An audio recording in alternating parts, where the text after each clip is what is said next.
Hello everyone and welcome to a most spectacular game from round 3 of the third leg of the FIDE Grand Prix, currently being played in Berlin. It's Vincent Keymer versus Daniil Dubov, and yes, a lot of you guys have requested it, and also I would like to apologize for triggering so many OCDs with the previous two videos. I did not realize my board was not aligned.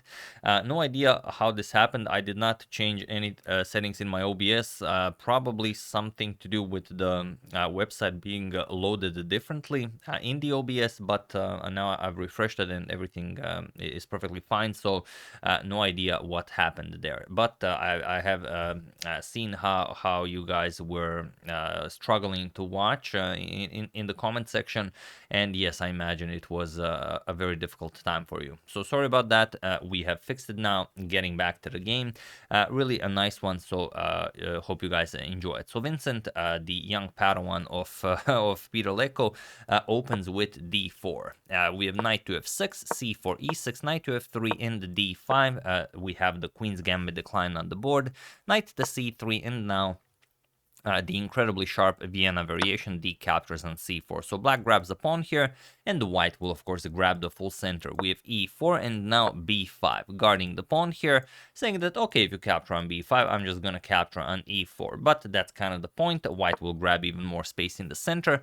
Knight to d5, and now comes knight captures on b5. We have knight to b6 now, guarding the c4 pawn, and bishop to e2. Here Vincent just prepares the castle. We have bishop to e7, and now bishop to e3. We have bishop to b7. The bishop is very strong on this long diagonal, and now usually castles is a move that was played in this position, but here Vincent plays queen to c2, and it is now already, as of move 10, that we have a completely new game. So Dubov castles, we have rook to d1, makes sense, put rook on the d file, the queen is still on d8, knight 8 to d7, and now knight back to c3. The knight is coming to e4 at some point, and then white will have incredible pressure here along these squares, and you can see how white has a lot of attacking potential already with the queen attacking h7. The bishop pair is still on the board. If you imagine something like h4 coming knight knight to g5, putting even more pressure here. So black has to be very careful, and the pawn on e5 guarding that f6 square is making it not all that easy for black to defend. Usually the knight will come to f6. This is not the case here. So queen to b8. Dubov is now ready to push c5, and this will weaken the e5 pawn by attacking the d4 pawn, the base of the pawn chain. Castles, and now c5. So black played everything perfectly fine here. There is nothing wrong with any of this. We have bishop to g5, offering a trade of bishops, but now if you just capture, then white will already have started an attack here, not something that you want to allow. You can play g6, of course, but then maybe h4, h5. It's easy to attack such a structure. So bishop g5, and now queen back to e8. Dubov says, all right, if you capture, I'm going to capture, bring my queen into the game this way. I am perfectly fine with this. But bishop back to f4. Now the bishop will find a safe haven on the g3 square, and white will have immense control over the d6 square, with the bishop also chipping in, and the knight coming to e4 will have, great control. Sorry about that. Will have great control over the d6 square. So rook to c8, again, very nicely done, as the queen is on c2, and now bishop back to g3. We have knight to d5, offering a trade of knights, and then now knight to e4. What we've discussed, now the d6 and f6 squares are under a lot of control from white, and now knight to b4, attacking the queen here. Queen to b1, and this is where things start to get really interesting. Dubov could play a normal move like bishop captures, queen captures, and now let's say knight b6 to guard the pawn here, and after a3, chasing the knight from such an active square, knight d5, and the game just continues. Nothing, out of the ordinary is happening. But instead, Dubov, being Dubov, goes for a Dubovian move and plays knight to d3, and now a lot of good things can happen for both white and black if you do not play with absolute precision. Now we've blocked the queen's defense of the knight here, so we're just threatening knight capture, bishop captures knight on e4. But if you capture the knight here, let's say pawn captures and we're going to capture this, then we play c4. and then you've really given black a lot of space to operate. Now the bishop is a monster. This pawn is excellently placed here. This bishop can come to b4, really take a lot of squares from white's pieces. So maybe not something you want to allow, especially against someone like Dubov. So instead, after knight to d3, we have knight e back to d2, just putting pressure on the c4 pawn, and now comes bishop captures on f3. Bishop to a6 is another way to go about it, just guarding the pawn, but Dubov plays captures, we have knight captures, and now knight to b6, putting pressure, or rather defending the c4 pawn one more time, and b3 now, trying to overload the c4 pawn, because if you capture, then you lose the knight here. Knight to d5 by Dubov, and now comes b captures on c4. Knight to d5 is a move only Dubov would play, but that's why his games are some of the most enjoyable ones. So here he allows b captures on c4. Now both the knight on d5 and the knight on d3 are hanging. We might even use this as a thumbnail, we'll see. And how do you defend here?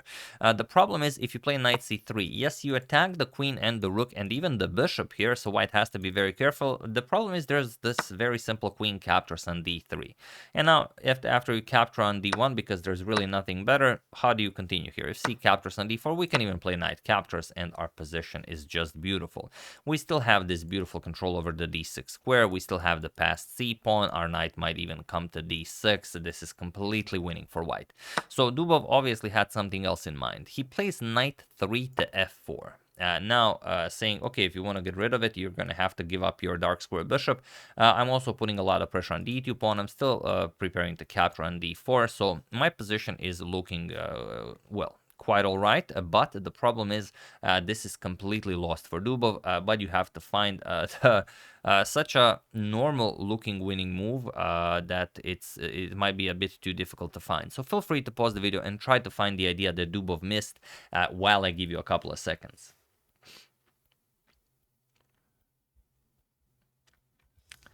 So for those of you who were able to do it, congratulations on spotting this seemingly, well, who would play this move. And for those of you who just want to enjoy the show, it is bishop to d3. That's the move that wins the game, and that is what Vincent played. Now, the thing is, your knight is still, well, just stuck here on d5, and we're also threatening bishop captures on h7. And now, if you capture on d3, saying, okay, let's just trade, we first capture on d5. Your knight is still hanging, and we are threatening d6. And once you move the knight or play something like c4 to defend the knight, we play d6. Now the bishop has to move, and now, black also has a passed c pawn, but the d6 pawn is just too powerful, and it's also very easy to get rid of this pawn because you can simply pick it up. There's not much you can do about it. If queen a4, we just take it, and after queen captures, we can even play queen captures on d4, so nothing wrong there. And if black decides to push it, let's say pawn to d3, pawn to here, then we just trade captures, of course, and you really have nothing here. I mean, it's only white who will win this. So instead, after bishop to d3, Dubov tries rook to b8, puts pressure on the queen here. Now says, all right, if your queen continues to be on this light square diagonal, then I have knight to b4, which will be very tricky. But this is exactly what Vincent goes for. However, first, of course, we're going to capture on h7. That's the whole point. Bishop captures on h7, king to h8, and now queen to c2. So we have to keep an eye on the bishop, but we also know that the knight is coming to b4. But it's not a problem. Knight to b4 by Dubov. Now comes queen to d2. We say, okay, you can have your bishop. We're capturing the knight here. And now, again, what do you play here? If you go back, let's say knight g6, then we just captures, and yes, black does get the semi-open f-file for the rook, but I mean, after d5, there's really no point in continuing this game for black. Another thing you could do, maybe you play something like knight captures on g2. Say that, okay, you captured, then I'm going to capture your bishop, but we can just play bishop back to b1. And we're going to capture the knight next, and nothing fun happening here for black. So those are some of the options. Dubov decided to play king captures on h7, but this just allows queen captures on f4, and now c captures on d4. You absolutely have to play this because d5 is just too dangerous to allow this. So c captures on d4, rook captures on d4, and now knight captures on a2. It's maybe a pawn grab that doesn't do all that much, but you really have nothing something here with black, and capturing this pawn and maybe creating your own passed a pawn is pretty much the only counterplay you will get. So here knight captures on a2, bishop to h4, now trading off a very strong defender here, and now f6. It's really all the same what Dubov plays here. E captures bishop, captures with bishop, captures rook, captures, and now queen to g3. Still, black has to be very careful as the rook here would hang if the queen moves. So we have rook to h6, now not allowing any checks along the h-file, but now rook f to d1. Now the rook is coming to d7, then we will be threatening checkmate on g7. Rook to c8, moving the rook away from the b8 square, so now we can move our queen, but now comes knight to g5 check, king g8, and now queen all the way to a3, as the knight here is undefended and there's just no saving this knight. So picking up this pawn might not have been the best idea, but all the other ideas were insufficient as well. So here e5, attacking the rook here, just rook to d7. We have rook to h5 now, going after the knight, but here Vincent finishes the game in the most beautiful possible way, and that is pawn to h4.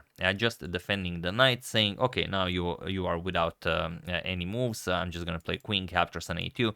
There's nothing you can do about it, and there is no counterplay here. Or rather, we could show what will happen, but yes, it was in this position on move 37 that Daniil Dubov resigned the game, as there is nothing more to be done here. If you play something like rook captures, we capture the knight. Yes, it seems like you are getting some chances here because you are threatening checkmate and threatening the knight here, but it's too easy to win this. Just c5 check. What can the black king do? You can move it, king to h8, but now comes a rook d8 check, and that's it. You either give up the queen right away, or you give it up later. Captures, captures, queen to e8, captures, and this is now checkmate. Of course, the knight covers these squares. So there is it seems like there is some counterplay here, but there really isn't. So of course, Dubov realizes this and he just resigns. So this is the second loss for Dubov already in the first 3 rounds of the Grand Prix. So a tough break for him, but an incredible victory for young Vincent Keymer, who is playing well, just incredible chess and just keeps improving at an incredible rate. So very interesting to see how strong he will become.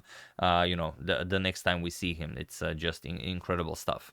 But yeah, that's the game. Hope you guys enjoyed it. Once again, really sorry for triggering so many OCDs like you guys have mentioned in the comments section. I will try to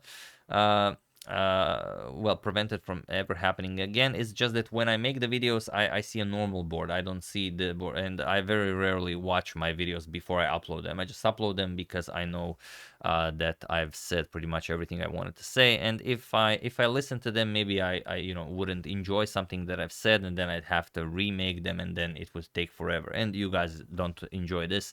I know you guys really enjoy it, unedited, just the original version, where sometimes I start talking about some stuff that might not be all that relevant, but you get a more pleasurable experience of enjoying the game as it is, maybe.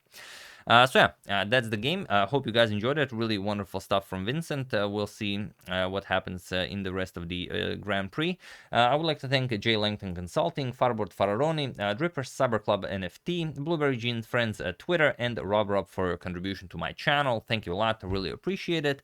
As usual, you can check 2 of my previous videos here. Thank you all for watching, and I will see you soon, continuing to check up on your wonderful suggestions and whatever else is happening in the chess world, like the FIDE Grand Prix and the finals of the Charity Cup today. So thank you all. I will see you soon, and have an excellent rest of your day.